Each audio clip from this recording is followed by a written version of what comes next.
Hey, MJ here, and I thought I'd do a reading for the collective. Are you feeling a little out of sorts today? I'm feeling kind of out of sorts today. I don't know what's going on. There's something in the air.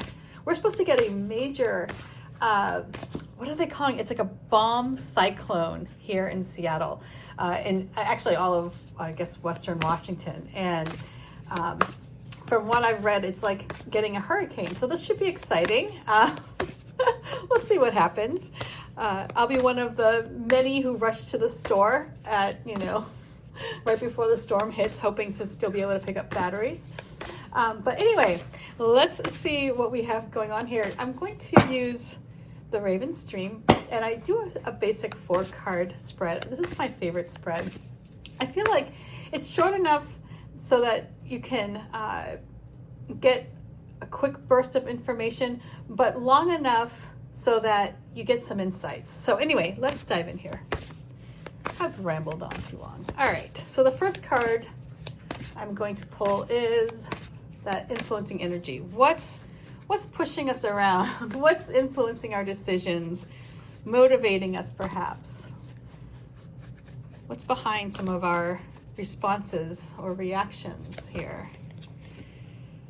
So we have the 7 of Cups. So you might be feeling a little dreamy today. You might be easily lured into a fantasy. Somebody mentions going on vacation or doing something. You might find yourself, when you're supposed to be working, instead you might find yourself thinking about, I could go here on vacation, or I could escape all this craziness and go away for a couple of months, whatever it is. Today, you might find that the chores that need to get done, the responsibilities that you have that are calling on you to finish, it might feel harder today because it will be really easy to fall into that trap of daydreaming, of thinking about the future, thinking about all the possibilities, thinking about what could happen, and this could also be of course, you want to think about all the positive things, but you might also find yourself catastrophizing today. You might be thinking about, what if this happens? Then I might have to do that. And it can be a trap. So you just have to pay attention. Of course, I'm always a big believer in dreaming big and setting aside time to really think about what you want your future to look like. It's really important.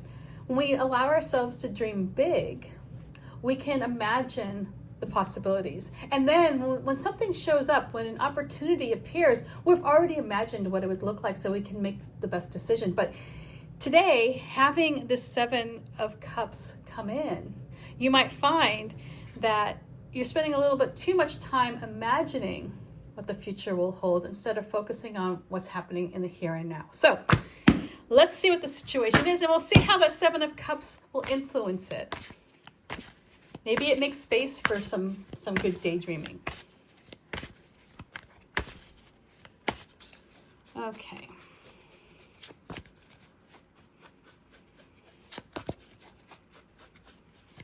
So,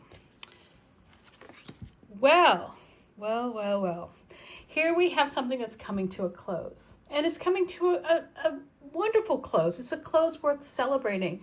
Maybe you've been working your freaking ass off for so long, and now you're finally ready to say, I'm done, right? You're kicking your heels up. You're like, just hand me a cold glass of wine or whatever your favorite beverage is, and let me just rest, And so you might have this situation appear over the next couple of days that will give you that feeling of accomplishment, that feeling of wanting to celebrate an ending. Now, having the 7 of Cups coming in and influencing you, this isn't really necessarily maybe so bad. As far as what could be influencing this world here, this world card, this ending gives you space to think about what you want to do next. This ending allows you time while you're basking in the glory of your success to think about, what do you want to do? You don't have to really do any work, right? You've already done the work, so there isn't a chore that's waiting on you at this point. So having the 7 of Cups come in to influence you opens up the space for you to dream about what you're going to tackle next. So use this time to dream big. use this as an opportunity. This is, when the world comes in, if it was like the Two of Pentacles that showed up, I'd be like, woof, you got to stop, daydreaming and get to work, have some fun, but still focus on the task. No, we're looking at a closure, a completion, a time to celebrate that success. And having that Seven, of Cups coming in, it's saying to me, yeah, you created something worth celebrating. Now let's take some time to daydream a little bit. Take some time to think about what you want to do now that you have a success under your belt. So let's see who's showing up here. Who's coming in as that uninvited house guest, that external influence? What are they bringing to this party? Right now, I'm loving this party. All right.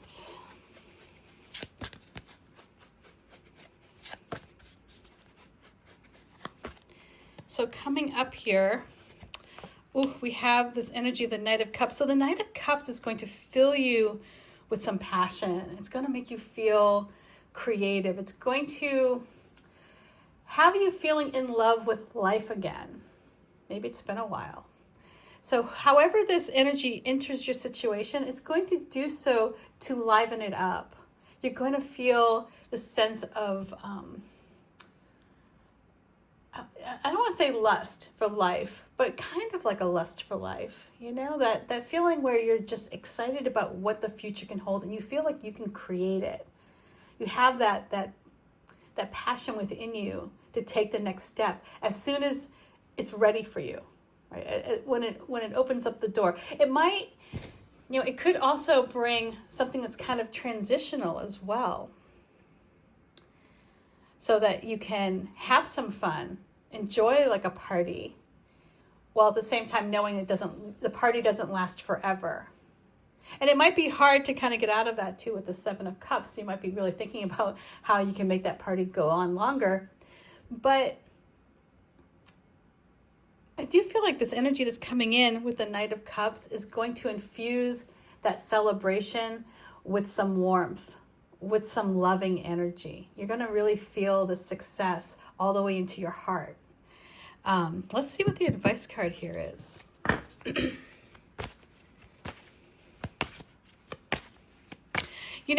I'm going to say this, though, with this outside energy coming in.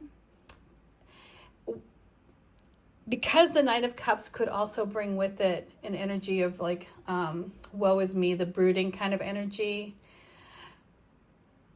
Pay attention to those around you who might not be so excited about your success. They might be thinking about how it might impact them instead of being happy for you. So I'm just, how sometimes the Knight can be a loving, it can be this amazing energy. When you're with it, it can lift you up, it can get you out of a funk. I feel like it's that get your groove back kind of energy, as long as everything is going the way that Knight of Cups wants it to go. However, when the Knight of Cups starts thinking too much about how something might impact it, or if it's not going the way it wants things to go, all of a sudden it can kind of fall, it can like collapse into itself. And it can become moody and like just sort of, overly emotional. So just pay attention. This energy might come in as one that brings the party to, to a roar, or it could come in and kind of, maybe put like a damp rag on the celebration. Just pay attention to who it is and how that energy is interacting with you. Don't let anything bring you down at this time, because you're at a moment of success. So let's see what we have here.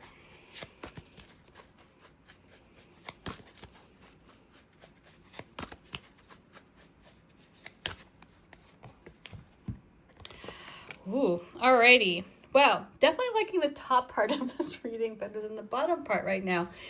So the Nine of Swords is just, there is no good or bad, right, with the tarot. The Nine of Swords is just saying, be careful of the anxiety. Be careful of the stresses that you allow in. Don't overanalyze. You might be thinking like, oh God, what if maybe I didn't do this right? Or maybe the success isn't as successful as I think it is, or maybe I could have done it better. Maybe I'm not at that point where I should call it an end, So just be careful. because you're getting this situation that brings something to a closure. You're getting this opportunity to celebrate what you've been able to achieve. Don't lose sight of that. Don't overthink it. Don't overanalyze it. You might be feeling some stress associated with that win or with that closure. And it's okay, all right? Allow that stress. Let that stress serve you. Maybe it's reminding you of things that you need to take care of before you can truly call this task over. But don't become lost in it. And here's the thing with that Seven of Cups sitting here, there is that potential of becoming lost in the details or being lost in the fantasy of what's to come. So be careful of the story that you're telling yourself right now, because you're set up for success. That's what this World card brings. And even that Knight of Cups is bringing this love to your situation. It's bringing this time of feeling hopeful and passionate about the future. Don't let the worry overshadow that. So lean into the success. Know that it's rightfully earned. It's a long time coming, but you've made it. And it's worth celebrating. It's worth taking the time to imagine what the future will hold now that you have that success under your belt. And it's worth engaging with people who are excited about what you're doing and what will happen next. And maybe they'll fuel some passion within you to take on a new direction. So just pay attention. Pay attention to where your mind goes. Pay attention, to those who might want to influence that as well. I see here with the Nine of Swords in the advice position tells me that it might be hard to acknowledge the success for what it is. You might let that anxiety or that worry or that fear that something wasn't done right take over. But that's just, it's like it's in your head, and you just have to come up with a strategy to acknowledge what you've been able to achieve and lean into it and feel good about it. Surround yourself with people who lift you up. All right, I hope that makes sense. Much love, and I will talk with you later. Bye.